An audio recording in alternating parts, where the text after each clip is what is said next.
आज सकाळला मस्तपैकी मेथी आणि पालकचेच पराठे बनवले आणि थोडीशी कणिक ठेवली दुपार बनवण्यासाठी. तर मग दुपारला पण पराठा बनवला आणि यशवी बसूनच होती तर तिला चारला. तर ती म्हणत होती की गरमच आहे.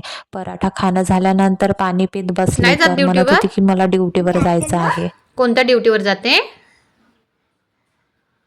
हा, नंतर म्हणत होती की स्कूलमध्ये जातो. रेयांश आल्यानंतर यशवीचा असा स्टंट करणं सुरू होता. नंतर संध्याकाळला लवकरच स्वयंपाक करण्यासाठी घेतला, कारण का रेयांशचे पप्पा म्हणत होते की मी बाहेरच जेवण करीन. तर म्हणून आम्ही सोला भात आणि कढीच बनवणार होतो आणि सोबतच दहीपुरी पण बनवणार होतो.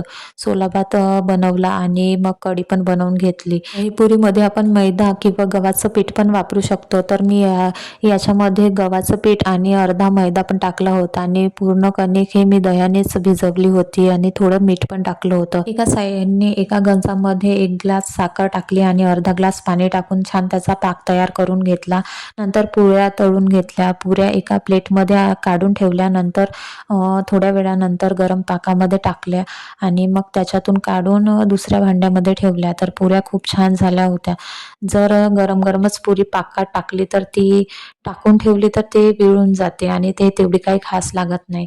नंतर पुऱ्या वगैरे झाल्यानंतर आम्ही इकडे जेवण करायला घेतलं. सोला भात आणि कढी झाल्यानंतर यांच्या पप्पाचा फोन आला की मी बाहेर जेवायला जात नाही, घरीच जेवण म्हणून मग त्यांच्यासाठी भाजी पोळी बनवून घेतली, कारण त्यांना भात वगैरे आवडत नाही आणि रेयांश पण त्यांच्यासोबतच जेवला.